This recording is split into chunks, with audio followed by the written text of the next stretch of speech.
Conjugare, Centro Português de Apoio à Pesquisa Científica e à Cultura. Acreditamos que as ciências e as artes mudam o mundo. O conhecimento transforma, e isso nos motiva. 16ª Jornada Virtual Internacional em Pesquisa Científica, com o tema Educação, Cultura e Sociedade. Realização dias 21, 22 e 23 de abril de 2026.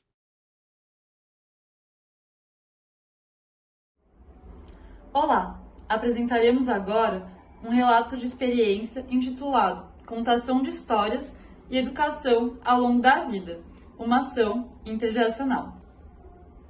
Primeiramente, vale dizer que a fonoaudiologia inicialmente se restringia e se pautava na identificação e na correção de distúrbios de fala e escrita. No entanto, hoje, a fonoaudiologia entende a importância e se compromete com a construção de uma sociedade inclusiva. Isso inclui o favorecimento do acesso a saberes culturais e letrados, que é imprescindível para o uso efetivo da linguagem em diferentes períodos etários, segundo a perspectiva histórico-cultural. E foi a partir dessa premissa que, em 2025, uma professora e estudantes de uma universidade estadual brasileira desenvolveram uma ação de leitura e narrativa literária. Essa ação foi desenvolvida junto a um grupo de 10 idosos participantes de um programa de educação voltado à terceira idade, que se chama UAT, Universidade Aberta à Terceira Idade.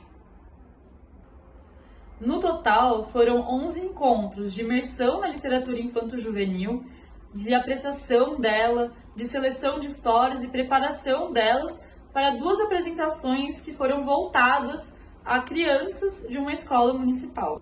Nos primeiros encontros, houve uma tentativa que não gerou muitos frutos de fazer com que os idosos resgatassem histórias da infância deles, da vida deles. E dessa forma foi trabalhada a história da Dona Baratinha, escrita por Ana Maria Machado. No entanto, após as férias universitárias e escolares, no momento em que já estávamos preparando outras 2 histórias para contação, houve um evento inesperado. Um dos idosos, cujo nome fictício é Sr. Cláudio, lembrou de uma história dele de infância, que ele havia ouvido na escola aos 12 anos de idade. E assim, essa história acabou sendo preparada e adaptada por todos os idosos para a contação e apresentada, enfim, para a escola municipal pela 2ª vez. Olá, dando continuidade então à explanação da Alice. Acho que a Alice fez um apanhado geral, contando um pouco de como foi esse processo, né? Fazendo um resumão aí do que a gente viveu. E agora eu vou dar continuidade então, explicando um bocadinho como que foram as ações e como que foram divididas. Então, conforme a Alice já comentou, era um grupo de estudantes que se encontra com um grupo de pessoas idosas. A princípio, o que nós vamos fazer aqui? E surgiu a ideia da contação de histórias e da narrativa da literatura infanto-juvenil, justamente porque a gente queria experimentar um pouco esse trabalho da linguagem que a gente faz com as crianças, esse trânsito na linguagem escrita, essa potencialização desses sujeitos enquanto sujeitos da linguagem, e arriscamos fazer com os idosos, até porque a gente tinha a perspectiva de levar essas histórias às crianças. Então, o primeiro processo que nós fizemos foi junto a um grupo de 8 idosos. Acho que vale ressaltar que nesse grupo é um grupo extremamente heterogêneo, porque a UAT uma etapa, né, uma modalidade de educação não formal, então, e é uma universidade aberta, não há um pré-requisito para entrar. Então, ali a gente tem desde pessoas idosas que não tiveram oportunidade de frequentar a escola, então não tem um trânsito na linguagem escrita, alguns conseguem apenas escrever o nome, e outras pessoas que concluíram aí o ensino fundamental, o ensino médio, e algumas inclusive que se fizeram professoras. Então era com esse grupo que a gente lidava e que a gente precisava trabalhar. O primeiro processo, então, nós distribuímos alguns livros infantis para as pessoas idosas, pedimos para que aqueles que não liam, né, se juntassem em grupos com outros idosos e outras idosas que pudessem fazer a leitura, e eles foram selecionando as histórias que mais os agradavam, né? Ficamos entre 2 histórias, O Macaco e a Velha, a Dona Baratinha e, por fim, elegeu-se a história da Dona Baratinha. Então, houve todo um trabalho, primeiro, para que esses idosos se apropriassem dessa estrutura narrativa do conto, né? Estrutura narrativa do começo, do meio, do final, como que eles iam compor isso. A ideia é que todos eles, né, os 8, pudessem contar a história. Então, como é que a gente ia dividir essa história? No começo ficava um pouco uma dúvida, eles tentando fazer algo mais teatral, e até a gente, né, conseguir com que eles de fato narrassem a história, foi todo um processo com que eles assumissem a posição de narrador, todo o processo criativo de qual bicho eu vou ser, na história da Dona Baratinha, é uma baratinha que quer se casar, e aí vão passando vários pretendentes, então a gente foi dividindo a história assim, cada idoso era um pretendente, ou cada idosa, né, se revestia. Eles pensaram no figurino, eles pensaram no som que eles iam fazer, eles pensaram no bicho que eles iam representar. Então nós partimos de uma história que era pré-concebida, uma história pronta, uma história retirada do livro, mas a partir daí houve todo um processo também criativo de extrapolar, de extravasar aquilo que estava posto na história. Fomos até a escola, né, montamos um cenário, pensamos nos adereços, e foi muito bonito, né, especialmente a recepção das crianças. Elas foram extremamente receptivas, ficaram muito felizes, eles ficaram bastante empolgados, e foi aí a primeira experiência para dar um chá de ânimo, né, porque até então, tanto as estudantes de fono como os idosos estavam um pouco: "Será que vai dar certo? Será que as crianças vão gostar? O que é que vai ser isso? Será que a gente vai conseguir?". Até porque foi um processo muito intuitivo e a contação de histórias deles foi muito mais espontânea.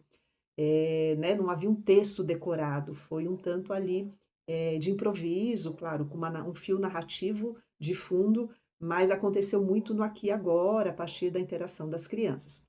E aí, a partir desse processo, então, nós entendemos que tínhamos que continuar o trabalho. Nos mergulhamos então numa segunda proposta, que era, além de visitar histórias infantis, contos infantis, né, enfim, escolher alguns livros da literatura, passear pela biblioteca, olhar alguns livros, a gente teve a ideia de pedir para que eles nos contassem ou resgatassem histórias que diziam também dessa infância deles, de quando eles eram crianças, e histórias que eles pudessem ter ouvido, histórias que eram contadas para eles. E para nossa surpresa, como a Alice também já narrou, um dos idosos, inclusive um dos idosos é o senhor Cláudio, que não é alfabetizado, né, que fez o primeiro ano dos anos iniciais do ensino fundamental, lembrou-se de uma história. Ele falou: "Ó, eu gostaria de narrar uma história que eu ouvi quando eu estava na escola". Então foi uma história de memória, foi muito bonito, porque esse movimento de resgate, de voltar, de trazer aquilo que ele havia vivenciado na infância como uma mola propulsora para esse exercício. É importante também dizer que esse idoso, quando chegou ao AT, era um idoso muito introspectivo, um idoso que tinha, inclusive, algumas resistências, algumas barreiras para conversar conosco. Então, esse movimento de ele escolher a história e nos contar a história, e aí o grupo acolheu, achou muito interessante, era a história do bicho folharal, ele não se lembrava do nome da história, mas aí, a partir do que ele foi relatando, outras pessoas foram lembrando: "Ah, eu conheço essa história, eu conheço essa história", e cada um ia como é um conto popular, cada um tinha um pedacinho, e quem conta um conto aumenta um ponto. Então as pessoas foram ali compondo.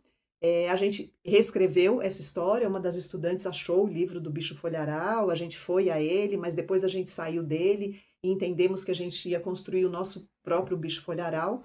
As alunas então foram tocando todo o trabalho, o ensaio e esse desafio, né, de fazê-los, se apropriarem dessa sequência narrativa. Eu acho que esse foi um dos maiores desafios, mas aconteceu. E aí nós fizemos a apresentação, a primeira foi na própria escola, a segunda foi na biblioteca da universidade, as crianças foram até a escola, e foi um momento muito mágico, muito bonito, porque novamente eles criaram os adereços, a gente pensou juntos no figurino, no cenário, e aí as crianças chegaram, eles apresentaram a história, cada qual a seu modo, cada qual com a sua singularidade, com a sua particularidade. As crianças amaram, enlouqueceram, e aí eles, né, ficaram, eh foram criando cada vez mais. Ao final, tinha um tempo, porque o ônibus vinha buscar as crianças e a gente ainda tinha um tempo com as crianças. os próprios idosos, uma das idosas puxou eh, uma brincadeira de adivinha, depois foram resgatando histórias que eles se lembravam, conversando com as crianças, contando as histórias, e tudo isso não estava no script, né? Não estava no roteiro, a gente não tinha imaginado. Então, para além desse trabalho com uma narrativa com as pessoas idosas, que foi muito rico, né, provocou muitos deslocamentos, eu acho que foi muito bonito a gente ver esse efeito do encontro intergeracional, né, desse olhar da criança para esse idoso que traz um saber, esse idoso que traz um afeto, esse idoso que traz um olhar que é muito singular, né, por conta de todo o percurso que ele já viveu, essa criança que está sedenta desse olhar, que está sedenta desse encontro, dessa escuta, desse afeto. Então foi tudo muito bonito, porque ao final houve também um protagonismo das crianças, a gente fez algumas brincadeiras até o ônibus chegar, e assim que as crianças foram embora, a gente fez uma roda de conversa para acolher um pouco os efeitos. E foram efeitos bastante significativos, creio eu, né? Já encerrando aqui a nossa apresentação, então, coisas que foram relatadas pelos idosos: engrandecimento, enriquecimento, aprendizado, né, esse aprendizado que é por toda a vida, esse aprendizado que não se finda, esse desejo inerente do ser humano pelo aprender, pelo saber. Então, acho que isso, né, esse projeto nos trouxe o quanto que a gente mantém viva essa curiosidade, essa sede por novas experiências e novos saberes.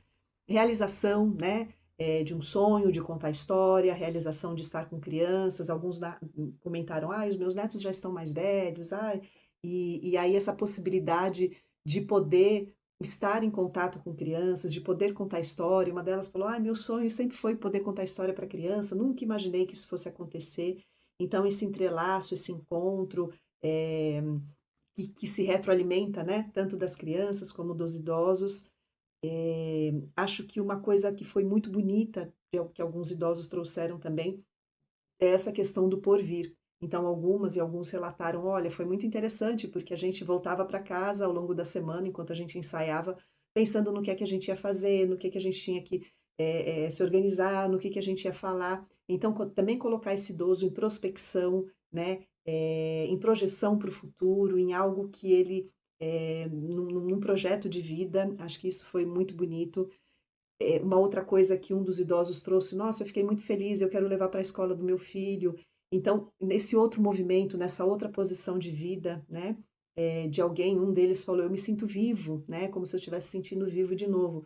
Então, acho que um pouco desse movimento do devir ou do vir a ser, de poder de se deslocar, de poder se apresentar na escola do neto, de uma posição de avô, mas também de uma posição daquele que tem algo para transmitir, que tem um saber. Acho que isso também foi muito bonito. E para encerrar, acho que porque nosso tempo aqui já tá se excedendo, acho que vale dizer que foi uma experiência muito, muito rica, muito, proveitosa para a fonoaudiologia. A fonoaudiologia, além de não estar nos espaços, voltados a pessoas mais velhas, eventualmente a fonoaudiologia está muito voltada para as crianças, né, e para as patologias, como a Alice também anunciou. Então foi um trabalho de potencialização de linguagem, de inserir esses sujeitos nesse trânsito da linguagem, fazê-los sujeitos da linguagem, ainda que pela oralidade, pela literatura infantil, colocá-los aí numa posição de quem enuncia, de quem dialoga, de quem provoca essa interação, de quem se desafia, né, a ler um texto, a internalizar esse texto, para depois poder compartilhar esse texto, atravessado pelos efeitos que ele tem nas pessoas. E acho que essa possibilidade não só da fonoaudiologia com as histórias, com a contação de histórias, mas especialmente com as pessoas idosas e, para além disso, num espaço de educação não formal, que acho que isso também, o fato de ser um espaço de educação não formal, permite essa liberdade. Então, também o valor e a importância de espaços não formais de aprendizagem para as pessoas mais velhas. Haja visto que, por vezes, elas não têm mais, aquele laço, aquele vínculo com o relógio, com os compromissos, né, elas já podem desfrutar, já têm o privilégio de desfrutar de uma quebra de ampulheta, de um tempo outro, de um tempo mais fluido, de um tempo em que eu posso ter mais escolhas. Então esse espaço não formal de aprendizagem, eu acho que também é muito bem-vindo, e não menor, né, não menos importante, é um espaço que possibilita também deslocamentos, transformações e, como eles dizem, aprendizados, engrandecimentos na velhice. Acho que é isso, esperamos ter contribuído, com esse nosso trabalho. Até logo, obrigada. Realização: Conjugare, Centro Português de Apoio à Pesquisa Científica e à Cultura. Apoio: Editora Cravo. Inscreva-se no canal, comente, curta e compartilhe. Obrigado por assistir.